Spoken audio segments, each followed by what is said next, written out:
Hello बच्चों, नमस्कार। कैसे आप सब बच्चों? आज हम भारित औसत लाभ विधि से ख्याति का मूल्यांकन करना अर्थात ख्याति की गणना करना देखेंगे। तो देखते हैं, इसके लिए एक सवाल हल करेंगे और इस सवाल के माध्यम से समझेंगे कि किस प्रकार से भारित औसत लाभ विधि से ख्याति का मूल्यांकन किया जाता है।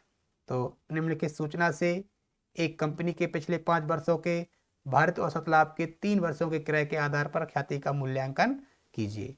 तो यहाँ पर क्या करना पड़ेगा, हमको भारित औसत लाभ निकालना है और चूंकि 3 वर्षों के क्रय के आधार पर ख्याति का मूल्यांकन करना है तो जितना भी भारित औसत लाभ आए उसमें 3 का गुणा कर देना है, तो हमें ख्याति का मूल्य ज्ञात हो जाएगा।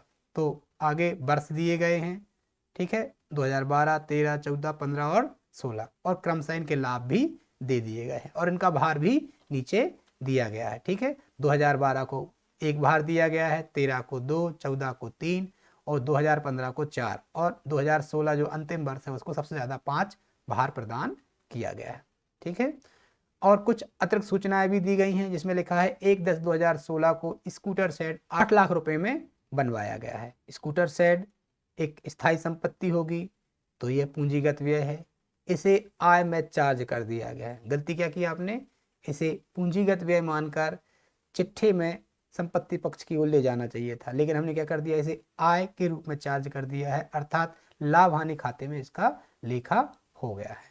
लाभ हानि खाते में लिखा होने से क्या अर्थ है कि जब भी किसी मद को, चूंकि ये एक प्रकार का व्यय है, तो जब लाभ हानि खाते में लिखा गया होगा तो लाभ हानि खाते के डेबिट में चार्ज किया गया होगा, डेबिट में लिखा गया होगा। तो जितने ज्यादा व्यय होंगे लाभ उतना कम हो जाएगा। तो 8 लाख का सीधा सीधा व्यय आपने दर्शा दिया, तो 8 लाख रुपए से लाभ कैसा हो गया है, कम हो गया है। तो हमें वास्तविक लाभ ख्याति के मूल्यांकन के लिए ज्ञात करना है, तो इस 8 लाख को क्या करना पड़ेगा, हमको वर्ष 2016 के लाभ में जोड़ना होगा।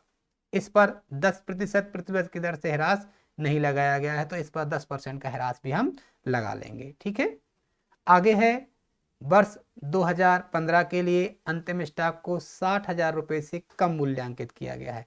अंतिम स्टॉक व्यापार खाते के क्रेडिट पक्ष की ओर लिखा जाता है और क्रेडिट पक्ष में अर्थात व्यापार खाते क्रेडिट पक्ष में 60,000 रुपए कम लिखने से लाभ जो है वह भी कम आया होगा।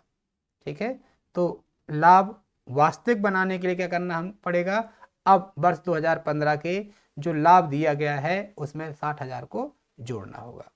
आगे वार्षिक बीमा प्रीमियम के 1 लाख रुपए का किसी भी वर्ष में ध्यान नहीं दिया गया है। चूंकि वार्षिक बीमा प्रीमियम होता था 1 लाख रुपए का आपने किया है, लेकिन इसको कहीं ध्यान नहीं दिया गया, किसी भी वर्ष में आपने इसको चार्ज नहीं किया है। तो चार्ज करेंगे तो लाभ कम हो जाएगा, अर्थात प्रत्येक वर्ष 2012, 13, 14, 15 और 16 के हर वर्ष के लाभ में से एक लाख रुपए क्या कर देने, आपको घटा देने होंगे।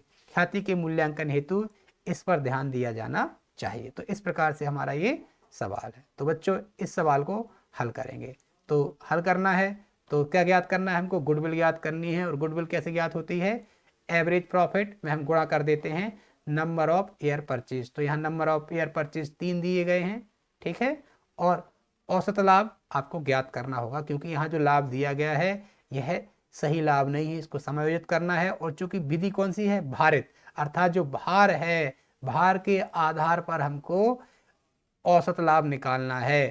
ठीक है, तो पहले हम औसत लाभ कैसे निकालते थे, जितने भी वर्ष दिए गए हैं उन सब के लाभों का योग कर लेते थे। तो यहाँ पर 5 वर्ष दिए गए हैं तो 5 वर्षों के लाभ का जोड़ करके हम 5 का भाग कर देते थे, तो हमें औसत लाभ ज्ञात हो जाता था। लेकिन भारित औसत लाभ विधि में क्या किया जाता है कि जो भी लाभ दिया गया है उसका भार में गुणा कर दिया जाता है। ठीक है, अर्थात 2012 का जो लाभ 6,40,000 है उसमें 1 का गुणा करेंगे, 2013 का जो लाभ है 4,20,000 उसमें 2 का गुणा करेंगे, 2014 का जो लाभ है उसमें 3 का गुणा करेंगे, 2015 का जो लाभ है उसमें 4 का और 2016 के लाभ में 5 का गुणा करेंगे। लेकिन ये जो लाभ दिया गया है ये अभी सही लाभ नहीं है, क्योंकि कुछ समायोजन हमें अभी करने हैं। ठीक है, तो बच्चों यहाँ पर 6,40,000 में गुणा नहीं करेंगे, क्यों, क्योंकि यहाँ पर कुछ समायोजन दिए गए हैं, तो हमको एडजस्टमेंट करना होगा। और एडजस्टमेंट के बाद जो लाभ आएगा उसमें भार का गुणा करेंगे और भार का योग कर लेंगे और गुणनफल का भी योग कर लेंगे, और उसके बाद क्या करेंगे, हम ख्याति का मूल्यांकन कर लेंगे। तो देखते हैं बच्चों कैसे हम करेंगे। सबसे पहले हम निकाल लेते हैं एडजस्टेड प्रॉफिट। ठीक है, तो एडजस्टेड प्रॉफिट निकाल लेते हैं। सबसे पहले वर्ष 2012 का लाभ दिया गया है 6,40,000।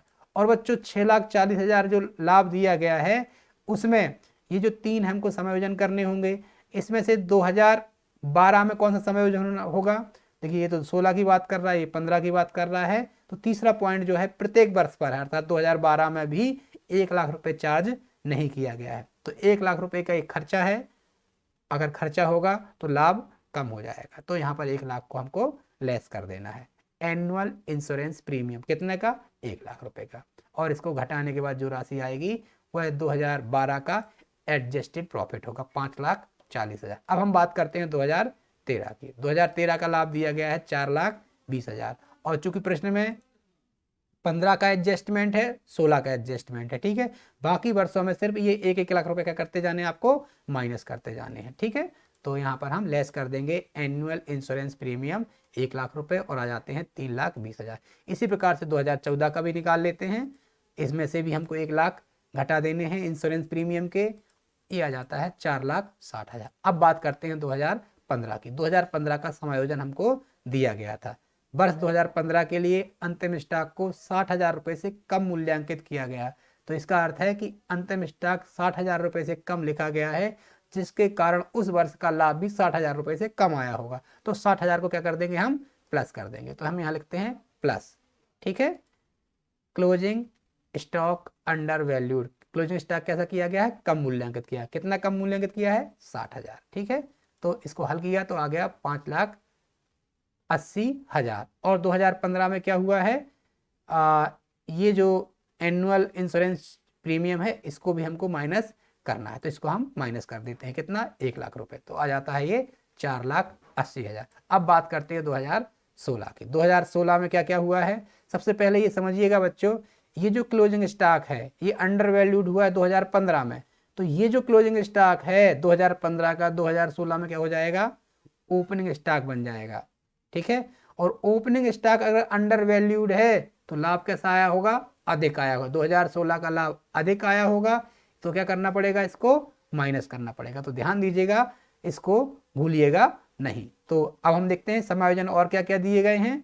तो समायोजन दिया गया है 2016 में जो स्कूटर सेट था 8 लाख का बनवाया था, जो कि पूंजीगत व्यय है, लेकिन इसे आयगत मान के चार्ज कर दिया गया है। तो आयगत मान के चार्ज किया गया होगा, इसके कारण 8 लाख रुपए से लाभ कम हुआ होगा। तो इस 8 लाख को क्या कर देंगे? हम जोड़ देते हैं। ठीक है, तो जोड़ देते हैं एड स्कूटर सेट 8 लाख, तो ये राशि आ जाती है 13 लाख रुपए की। अब इसमें से हमको घटाना है, तो क्या घटाना है? एनुअल इंश्योरेंस प्रीमियम भी घटाना है। ठीक है, ये जो क्लोजिंग स्टॉक 2015 का था 2016 में क्या बन जाएगा? ये ओपनिंग स्टॉक बन जाएगा। तो ओपनिंग स्टॉक की जो भी अमाउंट होगी वो भी हमको माइनस कर देनी है। और साथ में क्या कर देना है बच्चों?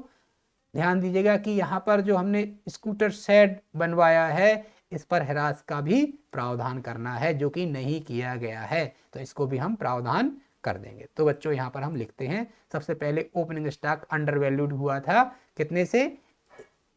60,000 से। ठीक है, और क्या हुआ था? एनुअल इंश्योरेंस चार्ज था 1 लाख रुपए का। और डेप्रिसिएशन कितना होगा?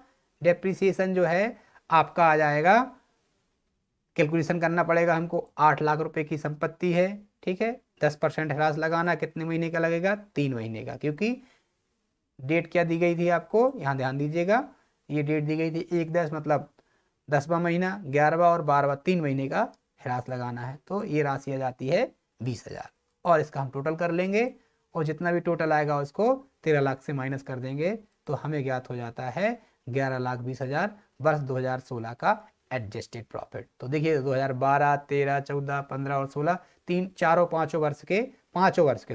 पांचों वर्ष के हमको लाभ ज्ञात हो गए हैं। अब क्या करना है हमको?